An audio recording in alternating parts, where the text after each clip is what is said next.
Dudasoposición.es. Accede a las masterclass con un clic. Aquí encontrarás todos los procedimientos y una vez selecciones el que es de tu interés, podrás acceder tanto al vídeo como al correspondiente tronco. Recordad que tenéis de forma gratuita la masterclass del procedimiento ordinario penal a vuestra disposición. Bienvenidos y bien hallados, queridos opositores. Hoy vamos a estudiar o vamos a ver a través del método de troncos, como siempre, la subasta de bienes inmuebles. Y dentro de la subasta de bienes inmuebles vamos a hacer una pequeña referencia también a los bienes, a la subasta de bienes hipotecados o pignorados. También os dejaré un caso práctico sobre un bien hipotecado. Y bueno, ya sabéis que en la descripción os dejaré también, bueno, porque para que podáis hacer una comparativa con la subasta de bienes muebles, que la subí hace pocos días, y podáis así comparar los dos tipos de subastas que tiene nuestra ley de enjuiciamiento civil. También haceros mención de que, bueno, que como sabéis os podéis suscribir al canal para que pueda yo seguir subiendo vídeos y me ayudéis un poquito, y el que le interese además unirse al canal sabe que, bueno, que va a disfrutar de ciertas ventajas al ser miembros. Y también os quería hacer una pequeña mención sobre unos esquemas que hay en la plataforma de Opositates. Son unos esquemas que no hay de todos los temas, pero sí cuando habla de la vía de apremio de la ley de enjuiciamiento civil y de las subastas, tanto de bienes muebles como de bienes inmuebles, la verdad es que tiene unos esquemas que son maravillosos y que, bueno, pues es un complemento al estudio y es un complemento al método de troncos y es un complemento pues al poder facilitar un poco el estudio de esta materia. También lo dejo en la descripción el enlace para que vayáis directamente al esquema si os interesa, y bueno, espero que os ayude porque realmente, bueno, hay que decir que todo lo que sume hay que aportarlo al estudio de la oposición, porque todo lo que va sumando, bueno, nos va ayudando o nos va a hacer que, bueno, que el estudio sea un poquito más ligero y un poquito menos costoso, ¿no? Por decirlo de alguna manera, ¿no? Pero que, bueno, que nos ayude, y eso es lo más importante. El método de troncos ayuda, esquemas ayudan, hacer tests ayuda, todo ayuda un poquito. Entonces, en la medida de que todo lo que esté en mi mano de poderos aconsejar de que algo en concreto os pueda ayudar, pues aquí lo dejaré. Así que en la descripción tenéis el enlace para si os interesan los esquemas de Opositates, pues vayáis directamente a ellos. Bueno, dicho esto, vamos a empezar con el estudio de la subasta de bienes inmuebles. Y antes que nada deciros que, bueno, que estamos hablando de la ley desde la última reforma de la ley de enjuiciamiento civil en materia de subastas, porque antes la verdad es que era un poquito más complicado porque había 3 subastas y, bueno, la primera era con un tipo, la segunda con otro tipo, la tercera sin sujeción a tipo. La verdad es que era presencial, era mucho más complicado que ahora, porque ahora es a través del portal de subastas, y la verdad es que, bueno, pues en principio los postores no se conocen y puede participar todo el mundo de una forma bastante normal, ¿no? Entonces, bueno, deciros que en las subastas de bienes inmuebles es aplicable las subastas de bienes muebles, excepto las especialidades que regula la ley de enjuiciamiento civil respecto a la subasta de bienes inmuebles. Y aquí empezamos y vemos la primera cuestión a tener en cuenta. Cuando nos habla de la subasta de bienes inmuebles, como digo, nos dice que las normas son las de las subastas de bienes muebles, pero con las especialidades que vamos a ver. Sin embargo, cuando hablamos de los bienes hipotecados, ya sean bienes muebles o bienes inmuebles, las normas van a ser las de las subastas de bienes inmuebles.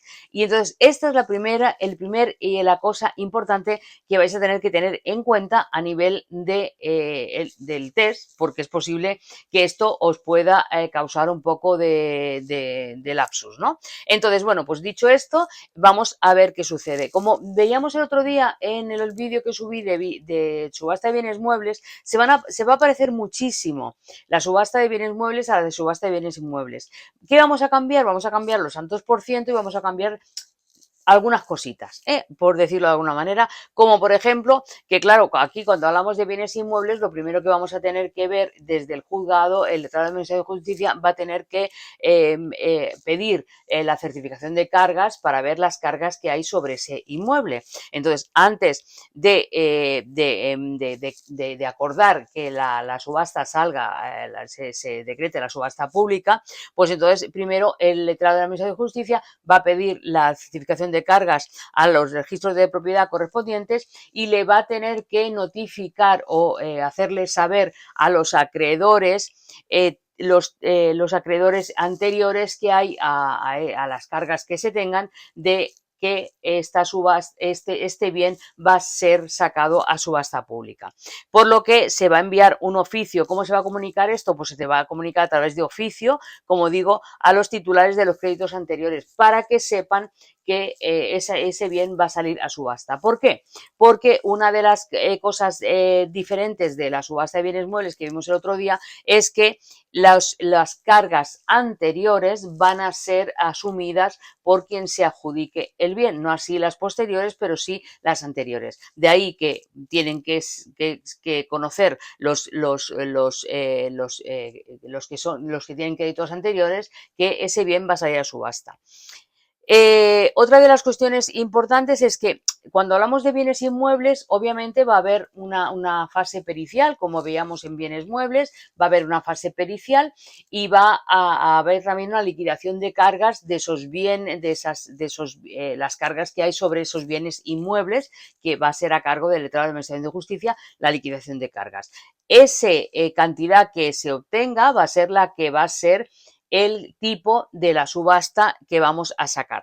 ¿Qué sucede? Aquí empezamos con la primera diferencia. ¿Qué sucede cuando se trata de bienes hipotecados? Cuando se trata de bienes hipotecados, en el crédito, en la escritura de constitución de la hipoteca, ya se va a hacer constar, porque es uno de los requisitos, ya se va a hacer constar el tipo de subasta de esos bienes.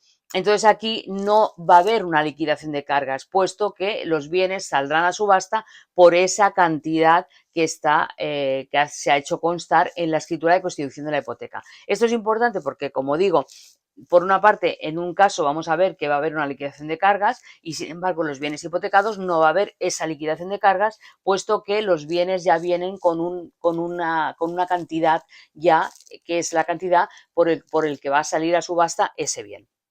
Respecto al resto, pues bueno, pues quien quiera, la subasta va a salir en el portal de subastas igualmente.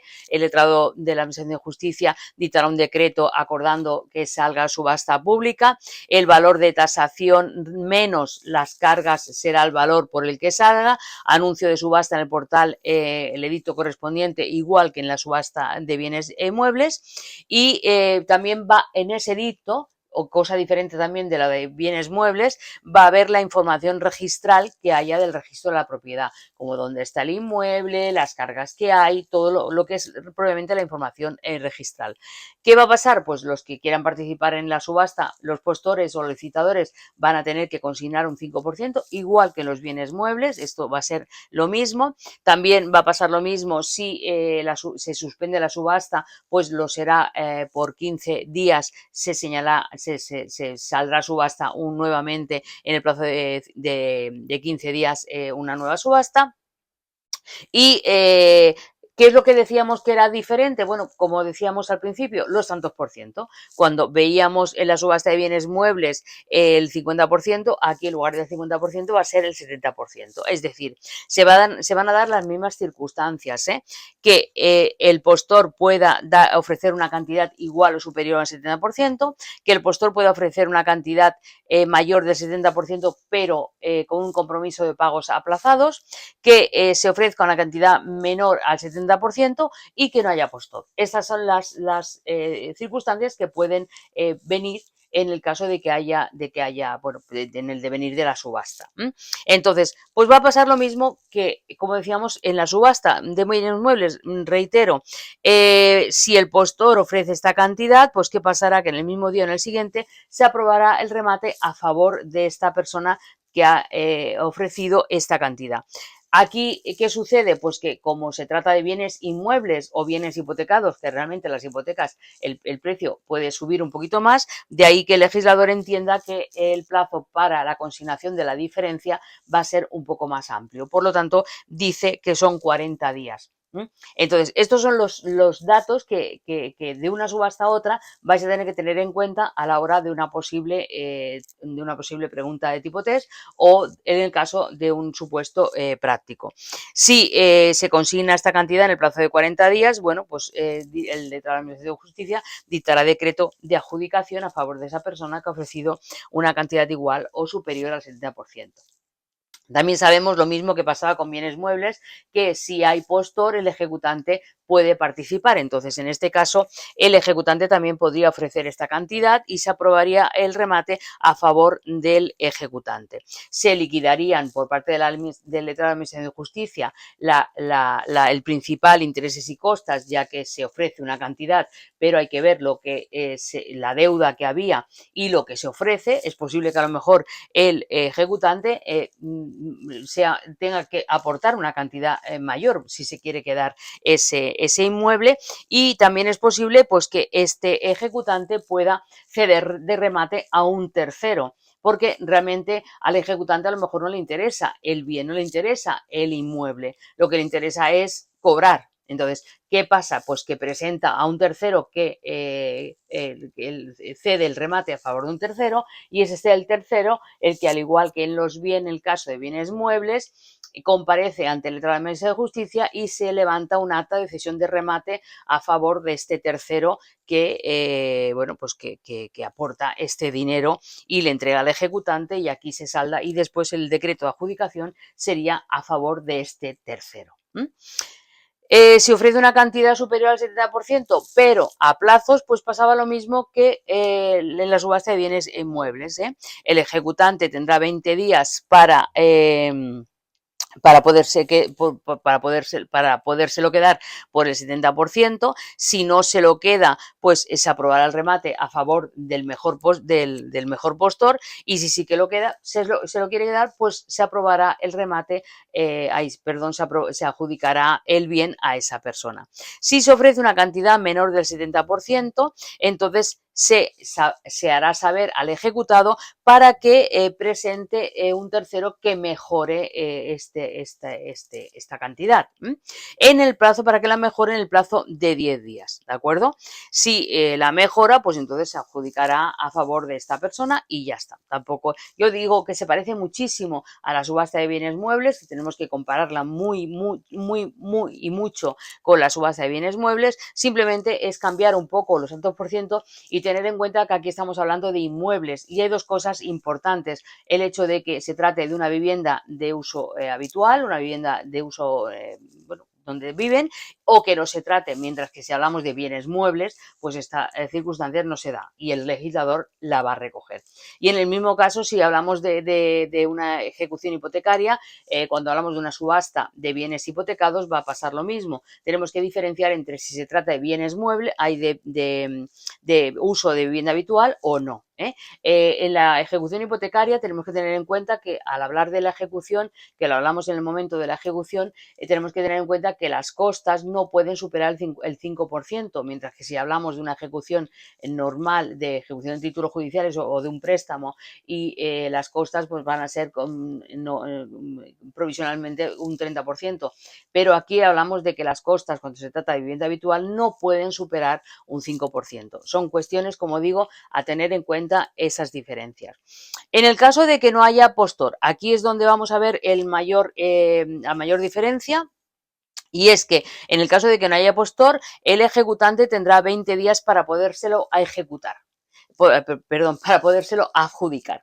Y aquí vamos a diferenciar si se trata de vivienda habitual o si se trata de vivienda no habitual. Si se trata de vivienda no habitual, pues se lo podrá quedar por un 50%, y si se trata de una vivienda habitual, se lo podrá quedar por menos del 70% o por el 60% si cubre la cantidad que se debe. Si bueno, pues en el caso pues es importante, como digo, tener en cuenta si se trata de una vivienda habitual o si se trata de una no vivienda habitual.